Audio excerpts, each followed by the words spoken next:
Immediately we had proclaimed our independence in August 45, we attached as preamble to our constitution the Pancasila. Panca means five, Sila means principle. The Pancasila, the five guiding principles of our national life.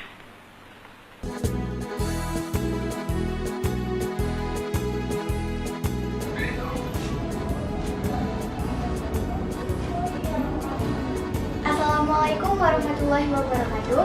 Halo Smasta Lovers, bertemu lagi dengan saya Zahra Rizdahin. Selamat pagi dan selamat datang di Smasta Talk Show. Hari ini berdepatan dengan hari lahirnya Pancasila pada tanggal 1 Juni 2021. Saya akan melakukan wawancara atau biasa kita sebut dengan bincang-bincang dengan Bapak Muhammad Idris Syaputra SPD. Pada kali ini kita akan membahas tentang sejarah lahirnya Pancasila.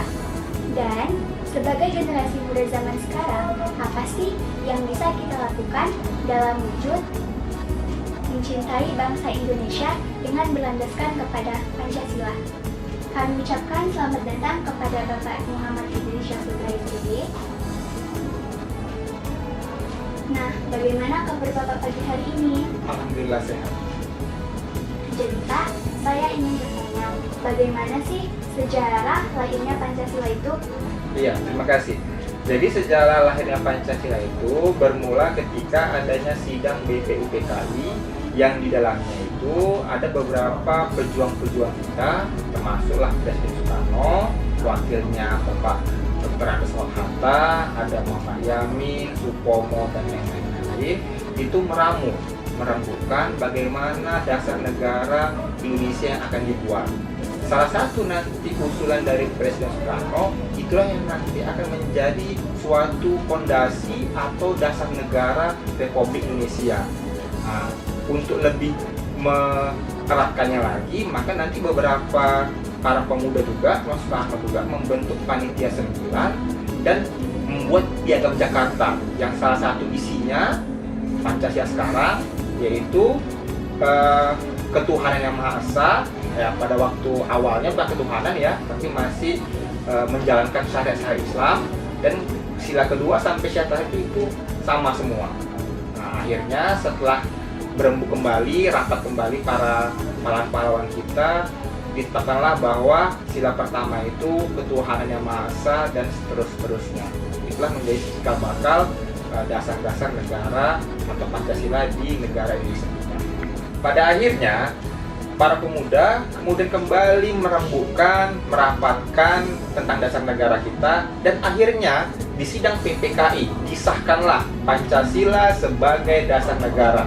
Kemudian Pancasila dimasuk kembali ke mukadimah pembukaan Undang-Undang Dasar Negara Republik Indonesia tahun 1945 yang menjadi dasar bahwa dasar negara kita Pancasila itu ideologi, dan pembukaan Undang-Undang Dasar Negara 1945 itu juga sebagai dasar negara kita, pedoman kita tidak bisa dirubah. Ya, jadi anak-anak Bapak yang hari ini juga melihat harus tahu juga bahwa undang-undang itu bisa dirubah.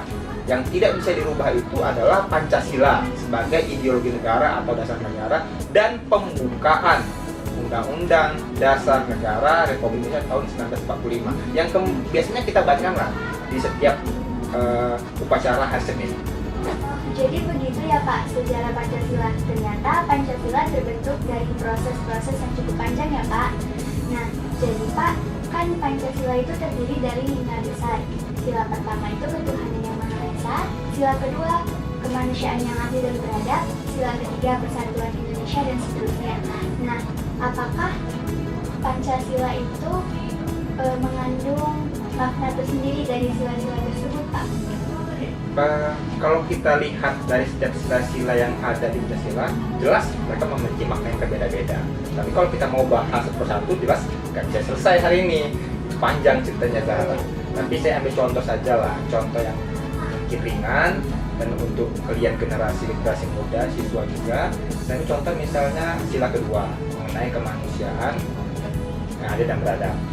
Jadi contohnya misalnya kita punya teman ataupun tetangga, saudara yang bisa, ya kan, yang mengalami kesulitan baik itu dari segi kesehatan, misalnya dari segi keuangan.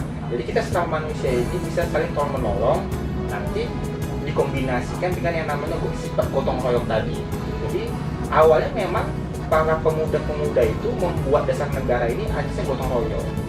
Adanya sila kedua ini, kemanusiaan yang ada dalam negara ini, itu adalah dia hanya gotong royong dan saling membantu dengan sesamanya, saling tolong menolong, saling peduli, empati. Generasi sekarang seperti kita ini, yang katanya generasi 5.0, itu lebih banyak bergelut dengan handphone dan terkadang tidak memperdulikan dengan kawan-kawan atau teman-teman yang ada di sebelah-sebelahnya. Jadi salah satu makna yang tersirat dari kemanusiaan itu ya, itu kita harus saling empati dengan sesama. Kalau kita kaitkan lagi, misalnya ke luar negeri misalnya, mungkin Zahra udah tengok nih kan di TV One misalnya kan, atau di Metro TV misalnya, ada kejadian-kejadian penyerangan Israel dengan Gaza gitu kan. Itu termasuk juga landasan dari kemanusiaan tadi, kemanusiaan yang tadi, Pak. Tidak sesuai sebenarnya antara manusia saling dan manusia saling membunuh. Itu tidak cocok dengan sila yang ada di Indonesia. Makanya Indonesia mengecam tindakan-tindakan seperti itu. Pak, seperti yang Bapak jelaskan tadi, bahwasanya kita harus dapat memaknai serta mengamalkan sila-sila tersebut. Nah, menurut Bapak nih, sebagai generasi muda, termasuk saya sendiri, apakah kami sudah memaknai atau mengamalkan sila-sila tersebut dengan baik? Iya, kalau yang saya perhatikan ya, generasi milenial sekarang, yang katanya generasi 5.0 ya, yang sudah banyak mengetahui pengetahuan. Kalau kita bicara konsep pengetahuan, generasi sekarang lebih pandai, lebih pintar. Kenapa? Karena dari informasi dapat semua dilihat, baik dari internet, gadget, handphone. Jadi sekarang belajar nggak hanya lagi pakai buku, pakai handphone segala macam sudah bisa gitu kan. Kalau konsep saya yakin generasi milenial lebih daripada kami generasi terdahulu. Nah, cuman pengamalan yang saya perhatikan khususnya yang saya lihat di SMA swasta Budi Agung ini masih belum. Kenapa saya bilang masih belum? Pemaknaan ini kita harus aktif turun, aktif melakukan. Contoh dasar misalnya. Dalam tadi kan sila yang kedua tadi lah, kemanusiaan adil dan beradab, ya kan? Jadi contoh pengamalan yang ada teman kalian misalnya yang sedang kesulitan, sakit misalnya, atau orang tuanya meninggal. Jadi ada suatu semacam rasa empati dari sekolah untuk santunan kepada teman kalian tersebut. Nah, tapi masih ada yang masa berberat hati untuk memberikan sedikit uangnya, sedikit uang jajannya untuk kepada teman-temannya tadi yang orang tuanya misalnya yang sedang sakit atau yang sudah meninggal. Itu termasuk penerapan yang sangat kurang, saya pikir gitu. Belum lagi nanti bagaimana sikap, etika, itu kita nggak bisa bahasakan di sekolah kita, hampir di semua tempat seperti itu gitu kan. Juga masih saya anggap juga masih sangat kurang gitu kan. Nah, cuman tapi kalau kita perhatikan kembali, generasi milenial seperti kalian ini itu sangat bisa diasah kemampuannya, sangat bisa kita andalkan kalau seandainya mereka mau turun. Jadi tidak hanya baca buku, tidak hanya lihat internet, tidak hanya baca WA, tapi harus mau ikut aktif. Nah, kalau di komunikasi itu, kembali lagi, komunikasi itu tidak hanya berlanjut di dunia maya, tapi juga harus ada berinteraksi dengan kita-kita, kawan-kawan, guru-guru, dan masyarakat yang ada di sekitarnya. Jadi, menurut pendapat Bapak, bahwasanya masih minimnya kesadaran generasi muda zaman sekarang untuk mengamalkan nilai-nilai Pancasila dalam kehidupan sehari-hari. Namun, kita sebagai generasi muda masih bisa merubah dan mengamalkan nilai-nilai Pancasila dalam kehidupan sehari-hari. Nah, terima kasih atas waktu yang telah Bapak luangkan untuk hadir di acara Semasba Talk Show pada pagi hari ini. Jadi teman-teman Semasba Lovers, dari acara talk show pagi ini kita dapat mengambil pelajaran. Pertama, kita jadi tahu secara singkat sejarah lahirnya Pancasila. Dan selanjutnya, kita jadi tahu bahwasannya setiap sila dalam Pancasila memiliki maknanya tersendiri. Teman-teman dan Smashba Lovers, jadi sebagai generasi muda, kita tidak boleh melupakan dan tetap meneruskan makna-makna yang terkandung dalam Pancasila sebagai warga negara yang mencintai negaranya sendiri, yaitu Indonesia. Baiklah teman-teman dan Smashba Lovers, kita sudah sampai di penghujung acara Smashba Talk Show pada pagi hari ini. Terima kasih sudah menyaksikan. Sampai jumpa di talk show berikutnya.